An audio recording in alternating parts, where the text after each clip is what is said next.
paz do Senhor, meus irmãos, bom dia a todos, que maravilha! Graças a Deus, mais um dia na presença do Senhor. Vamos então, meus irmãos, hoje a nossa leitura. Nós estivemos aqui no último vídeo fazendo o sorteio de mais uma Bíblia, comemorando o final de um mês juntos, e hoje nós estamos aqui com a nossa agenda para lermos mais uma carta de Paulo aos Gálatas, dessa vez aos irmãos da Galácia.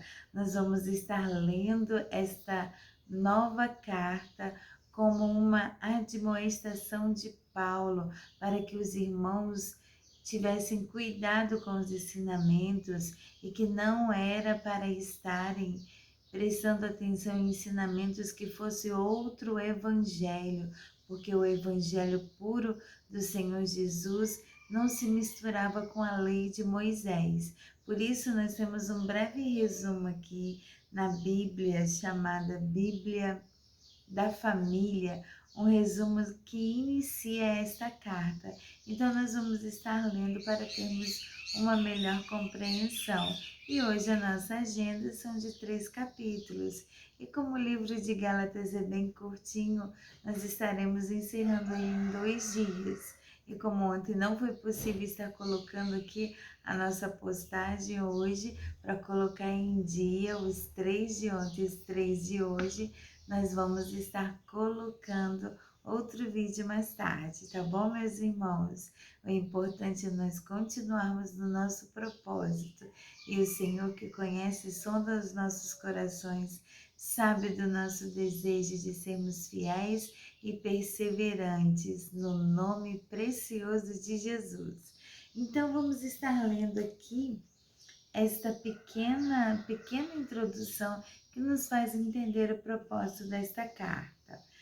Quando o Evangelho se espalhou pelo Império Romano e muitos não-judeus começaram a aceitar Jesus como Salvador, o que aconteceu? Logo surgiram discussões sobre a necessidade dos não-judeus estarem seguindo, estarem se adaptando à lei dos judeus, especialmente a lei que mandava que todo homem fosse circuncidado, como o pacto que era realizado no Antigo Testamento. Essa discussão apareceu nas igrejas que o apóstolo Paulo havia fundado na província romana da Galácia, que ficava numa região que faz parte da Turquia. Várias pessoas estavam dizendo àqueles cristãos que para poderem ser aceitos por Deus, eles precisavam obedecer à lei de Moisés. Olha só, meus irmãos, que difusão de heresias no meio da igreja. A resposta de Paulo é que essas são falsas doutrinas, com argumentos fortes e palavras às vezes até chocantes. Paulo denuncia nesta carta esse outro evangelho que está sendo anunciado e procura trazer de volta para a fé verdadeira aqueles que estão se desviando do caminho certo. Por causa disso, muitos irmãos estavam se desviando, porque eles estavam querendo que os não-judeus se adaptassem aos costumes e às ordenanças da lei de Moisés. Ele fala da sua própria experiência, Paulo, nessa carta, da sua própria experiência cristã, e defende a sua autoridade como apóstolo. Mostra também como na reunião dos líderes cristãos em Jerusalém, ele tinha recebido a aprovação deles para continuar a anunciar a mensagem de que a salvação depende somente da fé e não daquilo que a lei de Moisés manda fazer. Em defesa da sua posição, Paulo cita o Antigo Testamento e fala da experiência de Abraão, o pai escolhido. Ele mostra que Abraão foi aceito por Deus não por causa das suas obras, mas porque teve fé em Deus. Então não foi a prática da lei, porque a lei veio depois, quando o povo de Deus estava no deserto. Então, no primeiro chamamento de Deus, bastou Abraão crer em Deus. Então, na última carta, Paulo fala da liberdade que tem as pessoas que creem em Cristo, e com essa liberdade se torna realidade na vida cristã. Todos os cristãos de todos os tempos devem se lembrar sempre dessa declaração do apóstolo Paulo que diz: Cristo nos libertou para que sejamos realmente livres. Por isso, continuem firmes como pessoas livres e não se tornem escravos novamente. Amém, meus irmãos? Então, essa foi uma pequena introdução para nós termos uma compreensão geral de toda essa carta tão importante que vem em defesa do Evangelho genuíno pregado pelo apóstolo Paulo. Amém? Vamos então aos capítulos de hoje, capítulo 1. Eu, Paulo, escrevo esta carta, eu que fui chamado para ser apóstolo, não por pessoas ou por meio de uma pessoa, mas por Jesus Cristo e por Deus, o Pai, que ressuscitou Jesus da morte. Todos os irmãos que estão aqui comigo mandam saudações às igrejas da Galácia. Que a graça e a paz de Deus, o nosso Pai, e do Senhor Jesus Cristo estejam com vocês. Em obediência à vontade do nosso Deus e Pai, Cristo se entregou para ser morto, a fim de tirar os nossos pecados e assim nos livrar deste mundo mau. A Deus seja glória para todos sempre. Amém. Estou muito admirado com vocês, pois estou abandonando tão depressa aquele que os chamou por meio da graça de Cristo e estão aceitando outro evangelho. Na verdade, não existe outro evangelho. Porém, eu falo assim porque há algumas pessoas que estão perturbando vocês, querendo mudar o evangelho de Cristo. Mas se alguém, mesmo que sejamos nós ou um anjo do céu, anunciar a vocês um evangelho diferente daquele que temos anunciado, que seja amaldiçoado. Pois já dissemos antes e repetimos: se alguém anunciar um evangelho diferente daquele que vocês aceitaram, que essa pessoa seja amaldiçoada. Por acaso eu procuro a aprovação das pessoas? Não. O que eu quero é a aprovação de Deus. Será que agora estou querendo agradar as pessoas? Se estivesse, eu não seria servo de Cristo. Meus irmãos, eu afirmo a vocês que o evangelho que eu anuncio não é uma invenção humana. Eu não o recebi de ninguém e ninguém o ensinou a mim, mas foi o próprio Jesus Cristo que o revelou para mim. Vocês ouviram falar de como eu costumava agir quando praticava a religião dos judeus. Sabem como eu perseguia sem dó nem piedade a igreja de Deus e fazia tudo para destruí-la. Quando praticava essa religião, eu estava mais adiantado do que a maioria dos meus patrícios da minha idade e seguia com mais zelo do que eles as tradições dos meus antepassados. Porém, Deus, na sua graça, me escolheu antes mesmo de eu nascer e me chamou para servi-lo. E quando ele resolveu revelar para mim o seu Filho, a fim de que eu anunciasse aos não-judeus a boa notícia a respeito dele, eu não fui pedir conselhos a ninguém. E também não fui até Jerusalém para falar com aqueles que eram apóstolos antes de mim. Pelo contrário, fui para a região da Arábia e depois voltei para Damasco. 3 anos depois, fui até Jerusalém para pedir informações a Pedro e fiquei 2 semanas com ele. e não falei com nenhum outro apóstolo, a não ser com Tiago, irmão do Senhor. O que estou escrevendo a vocês é verdade. Deus sabe que não estou mentindo. Depois fui para as regiões da Síria e da Cilícia. Durante esse tempo, as pessoas das igrejas da Judéia não me conheciam pessoalmente. Elas somente tinham ouvido o que os outros diziam. Aquele que antes nos perseguia está anunciando agora a fé que no passado tentava destruir, e louvavam a Deus por minha causa. Aleluia. Capítulo 2. 14 anos depois, eu voltei para Jerusalém com Barnabé e levei Tito comigo. Voltei para lá porque Deus me revelou que eu devia fazer isso. Ali numa reunião particular com os líderes da igreja, eu expliquei a eles a mensagem do evangelho que anuncio aos não-judeus. Eu não queria que o trabalho que tinha feito e estava fazendo fosse um trabalho perdido. Tito estava comigo, mas ele não foi obrigado a circuncidar-se, embora ele não seja judeu.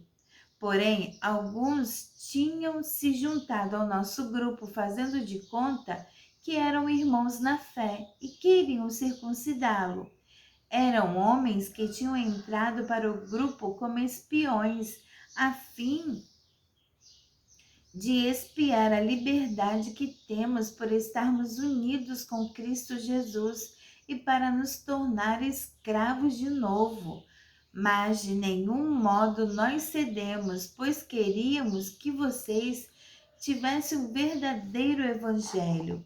E aqueles que pareciam ser os líderes da igreja, digo isso porque para mim não importa o que eles eram, pois Deus não julga pela aparência. Aqueles líderes, repito, não me deram nenhuma ideia nova, ao contrário, eles viram que Deus me tinha dado a responsabilidade de anunciar o evangelho aos não-judeus, assim como tinha dado a Pedro a responsabilidade de anunciá-lo aos judeus.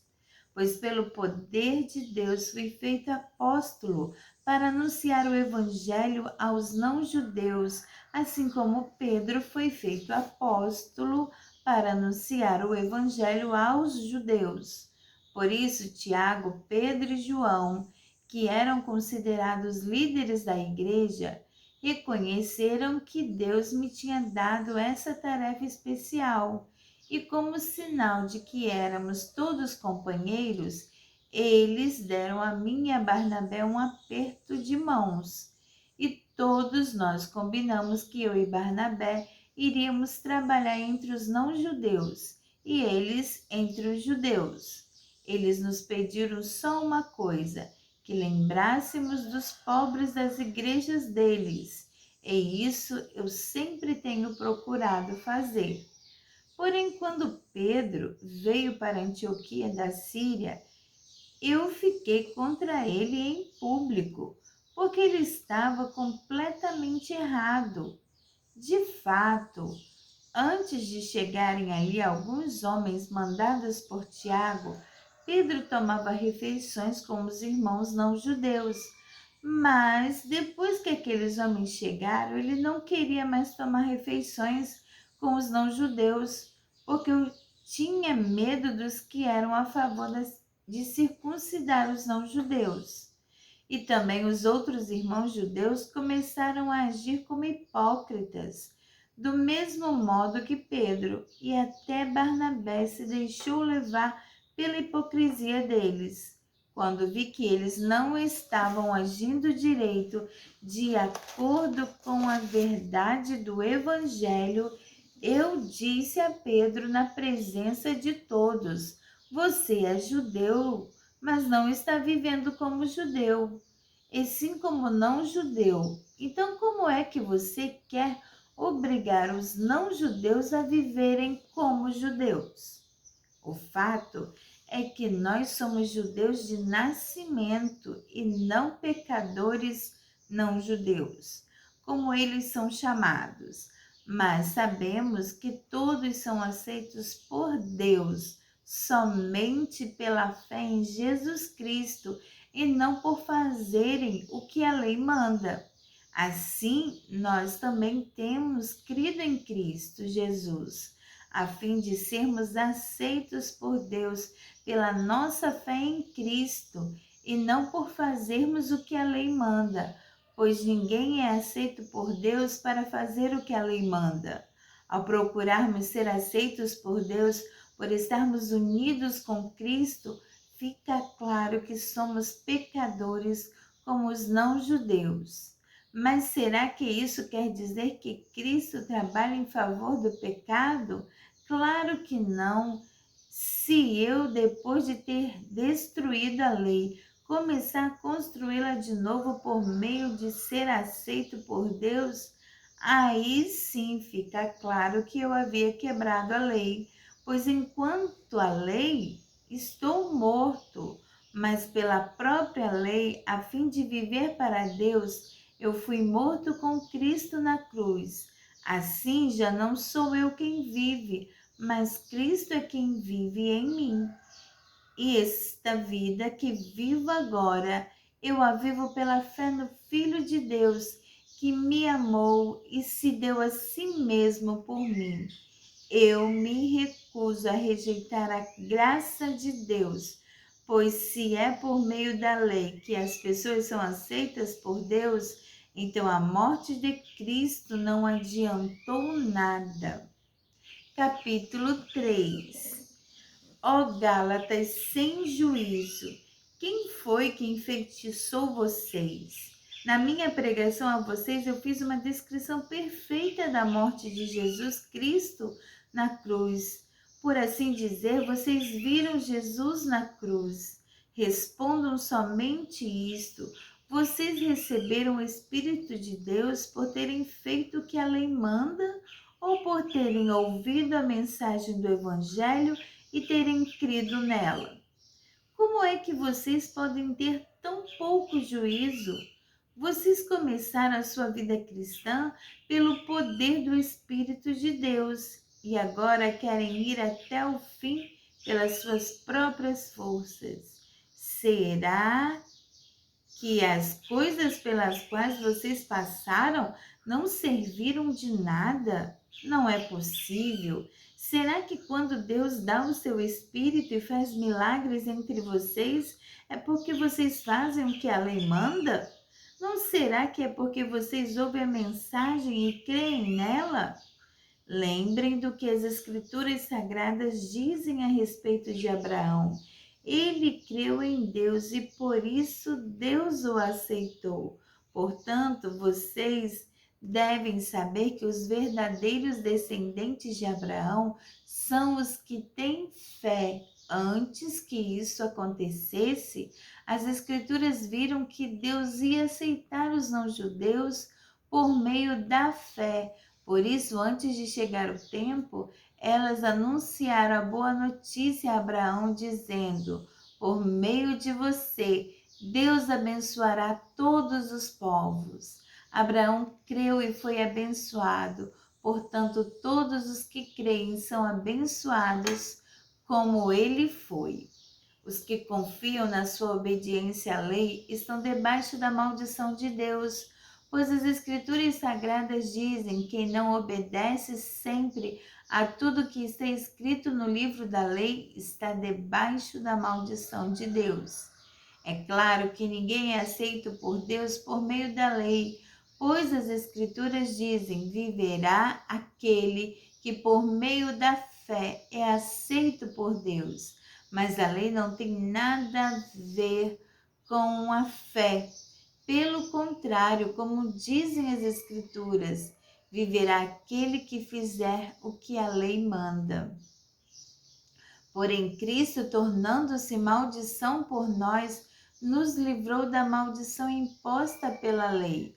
Como dizem as Escrituras, maldito todo aquele que for pendurado numa cruz. Cristo fez isso para que a bênção que Deus prometeu a Abraão seja dada. por meio de Cristo Jesus aos não-judeus e para que todos nós recebamos, por meio da fé, o Espírito que Deus prometeu. Meus irmãos, vou usar um exemplo da vida diária. Quando duas pessoas combinam alguma coisa e assinam um contrato, ninguém pode quebrá-lo ou acrescentar qualquer coisa a ele, pois Deus fez as suas promessas a Abraão e ao seu descendente. Quando as Escrituras dizem que Deus fez as suas promessas a Abraão e a sua descendência, elas não querem dizer que se trata de muitas pessoas, mas de uma só, isto é, Cristo.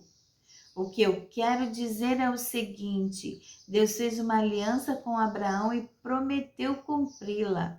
A lei que foi dada 430 anos depois não pode quebrar aquela aliança nem anular a promessa de Deus. Porque se aquilo que Deus dá depende da lei, então o que ele dá já não depende da sua promessa.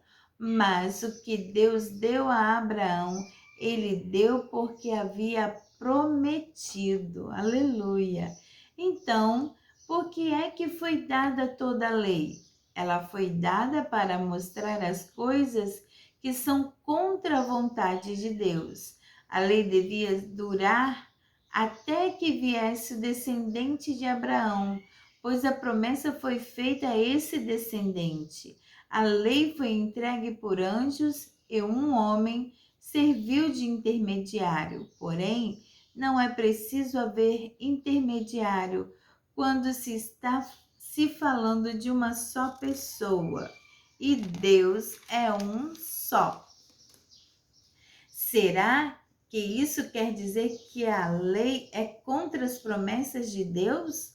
Claro que não, porque se tivesse sido dada uma lei que pudesse dar vida às pessoas, então elas seriam aceitas por Deus por obedecerem a ela. Porém, as Escrituras Sagradas afirmam que o mundo inteiro está dominado pelo pecado.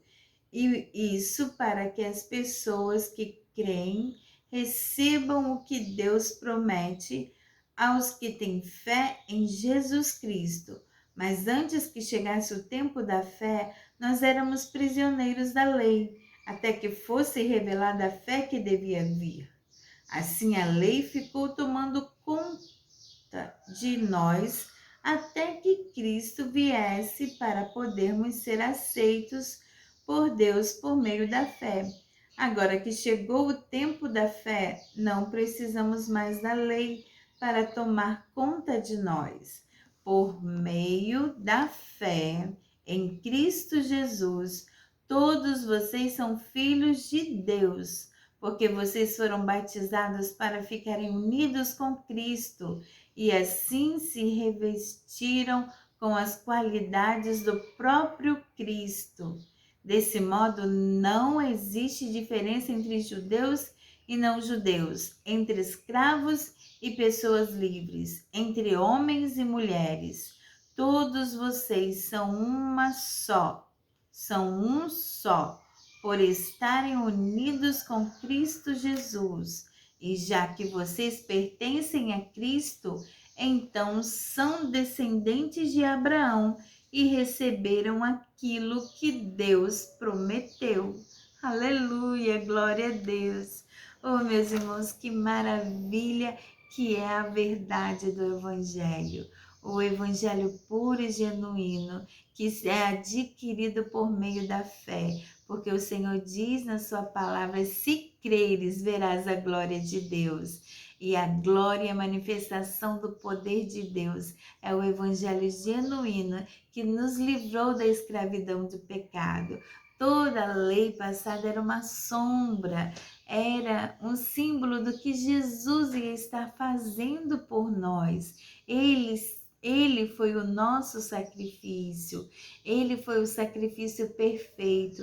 Não é necessário mais animais que sejam sacrificados para estar cobrindo os pecados, porque sangue de animais não nos poderia purificar do nosso pecado, mas o Senhor enviou seu próprio Filho Jesus, que deu a vida dele por nós, a vida de um ser humano, para salvar outros seres humanos, porque o nosso Senhor Jesus não perdeu a sua característica de Deus, mas ele assumiu a forma humana para cumprir o plano da salvação, que é adquirido por quem crê no Senhor Jesus e o aceita como o único, verdadeiro e suficiente Salvador.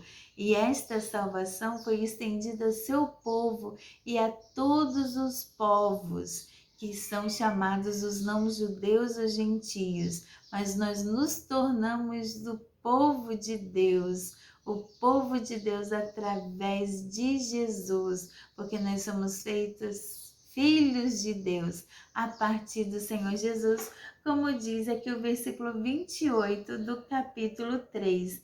Desse modo não existe diferença entre judeus e não-judeus, entre escravos e pessoas livres, entre homens ou mulheres. Todos vocês são um só, por estarem unidos com Cristo Jesus. Aleluia! E o nosso convite é esse, meus irmãos, a todos que venham se unir a Cristo Jesus, venham se unir reconhecendo a salvação oferecida por Ele, nos rendendo aos pés do Senhor, pedindo perdão pelos nossos pecados, para termos de novo acesso à presença do Deus vivo e ser participante do povo de Cristo, aleluia, onde não há diferenças, porque o Senhor não faz acepção de pessoas.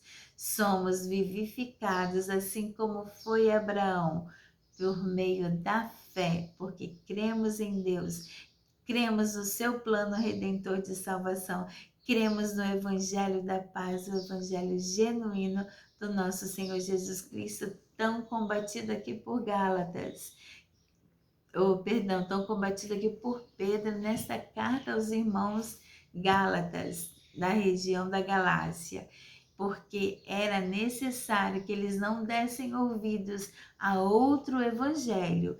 E ele mesmo se colocou dizendo, se mesmo eu ou um anjo descer do céu e anunciar outro evangelho, que seja amaldiçoado, porque não existe outro evangelho. Não existe outro evangelho que dê prioridade a outras coisas, a não ser a pessoa maravilhosa do Senhor Jesus, que foi o autor e consumador de toda a obra de redenção do nosso Deus, para a salvação das nossas almas.